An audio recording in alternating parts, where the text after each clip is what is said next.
Hi everyone, I'm Echoes, I'm a VTuber, and I'll be going over episode 5 of Mecha-Ude, where we learn a little bit more about Aki's twin sister. So yeah, let's get started. So in the beginning, we essentially have, I think Aki's researcher friend was realizing that the worm type was not from the Ouroboros Mecha-Ude, it was from a different one. And that same worm type was attacking Mecha-Ude users for in the last few months. And then you see Aki's like, why didn't you tell me anything? But the other guy didn't seem to know. He knew when he was hacking the ARMS database. As it looks like the head of ARMS was investigating on his own, and the first record was from 8 years ago, which is when the accident happened with their sister. Could be that the worm type Mecha-Ude wielder appeared again, and then you can see we get back to the end of previous episode where Aki's confronting that person, and he's like, you're the one who killed my mother and father, and also my sister. And then we realize that it was her sister in the end, who was Fubuki. Get the opening, which we'll skip for now. And then we get a bit of a flashback of, they're playing together with some dolls, like, this you're supposed to save me, and everything. And you see here, you can see that they both had, one had sinus, one had Dex. So it makes sense since they're twins, they'd have twin Mecha-Ude. But as you know, Aki currently has both of them, so something happened that resulted her getting both of them, so just the only one she had. You can't lock you up, but you're supposed to deliver the princess to the hero. So you can see that they're kind of just playing, which is cute. Oh, the story's a mess. And then you see that looks like this is her mother because they have the same haircut. Looks like they have they're undergoing some sort of experiment. It's your turn today. But you can see Aki currently has a leg injury, so her sister's kind of filling in. Got a new Mecha-Ude, and then they're coming. Like, don't mess up when you come to save me. And then you can see that the doll drops, symbolizing that something wrong has happened. And then you see that the accident involved some sort of fire that killed both the parents. And then you can see that she got sinus, which was the Mecha-Ude with her sister, but doesn't know exactly the events that happened. It's like, oh, is that you? And it was her the entire time. Oh, Fubuki, are you okay? And then you can see that she recognizes the worm type Mecha-Ude, which also has a personality too. It's not actually constrained. You can see that she's very distrustful of it. It's like, Sinus told me, he said you attacked my family, my sister. What did you do to her? And then you can see his sister trying to explain. It's like, oh, it's not Amaryllis' fault. And you can see that she's apologizing. It's like, oh, I'm sorry. I'm the one who let mom and dad die. It's like, what's going on? Not Fubuki's fault. What happened that day was an accident. So, let's see. So, in their chance to hear, but she tries to save Princess without fighting. Okay, let's get started. You can see that doing the experiment here. And at the time, they're trying to do arbitrium amplification. An accident occurred where Fubuki's arbitrium and mine, which was the worm type, had some sort of resonance phenomenon, caused them to go out of control. Their arbitrium, which is like the life force, tried to rise with Fubuki to stop it. Always regretted that. Fubuki was in a state of panic, and I was overcome by her arbitrium. And then I want to see you, but because of me, your parents died, which is not your fault. How do you feel? Because do you know how? Do you know how I feel? How I feel because I couldn't protect her. Problem is, we have is beyond anything that human doctors' arms can solve. Accident, Fubuki cannot produce her own arbitrium. We managed to deal with symptoms for not a lot longer. Fubuki won't live without that much longer anymore. Way to save her, just one. Then looks like Hikaru's trying to reach Aki, but looks like she's busy. Then Aki doesn't show up at school, but she looks like she does appear at his house later. It's like, oh, looks like there's a big test. Looks like you can see Aki's kind of has her face shadowed the entire time. Kind of shows maybe she's contemplating or so much less energetic than usual.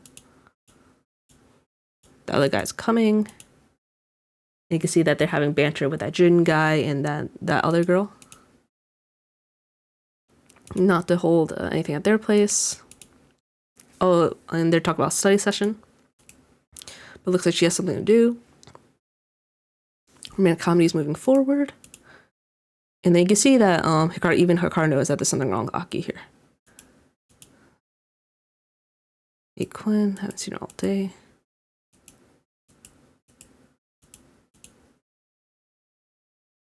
Oh, is she a worm type too? Or is that, definitely an interesting one. Kind of resembles a worm type, but it looks like it's not. And you see that she's trying to ask. I think got her caught up with something bad. And then, Amaryllis, I think, is explained here. Like, I had the power to absorb Arbitrium from other Mecha-Ude users. Used to feed it Fubuki Artrium until now. But her disease progressing fast and I can't keep up. We're supposed to live Aki again.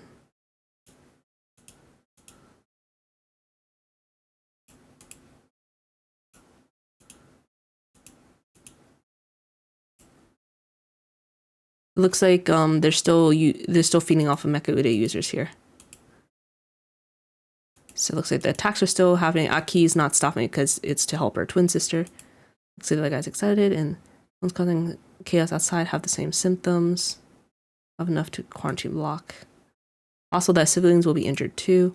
All Mecha-Ude wielders who people must secure subject and put an end to it. So it looks like I think they know who's causing it, but whether they'll actually do anything, I don't know.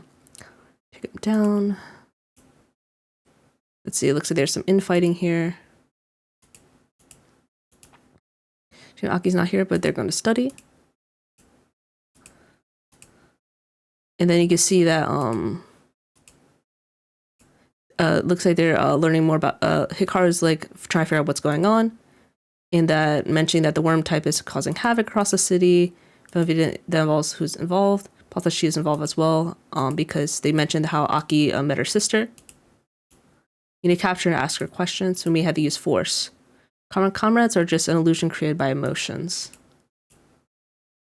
And also, you could see that that arms guy is not really happy because he says it's a serious betrayal of both Hime and Mecha-Ude.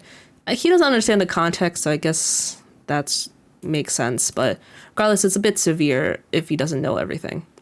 Then you had the researcher guy came as the doc classes. Her name is Quinn. But acting like he's close to her.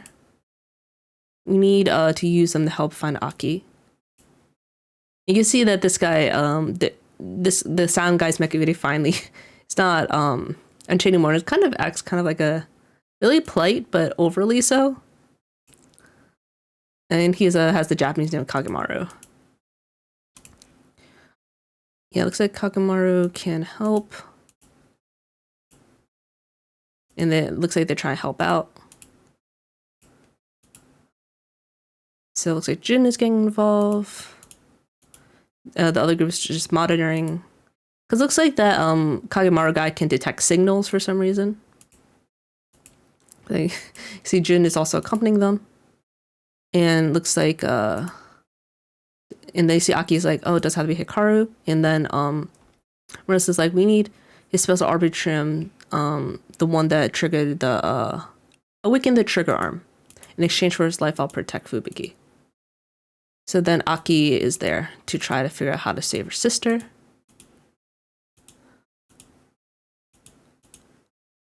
And we get a bit of a post-credit scene. You can see that, oh, you think my sister's going to be okay? Aki loves you.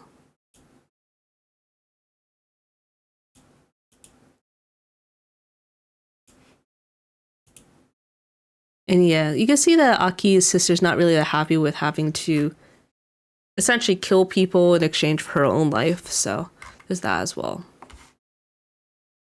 But yeah. Overall, it's a good episode. I think it's mostly Aki and focus on her sister Fubuki. We learn more about the incident that they're involved together that involved the death of their parents. Also learn more about what worm types can do and also about Mecha-Ude resonance. So overall, interesting implications. but not really. Can't say it's the most meaty episode. It's definitely interesting though. So hopefully we learn a little bit more next week, and we see if there's anything new that we can learn then. So, yeah. Thank you so much, and have a good rest of your day. Take care.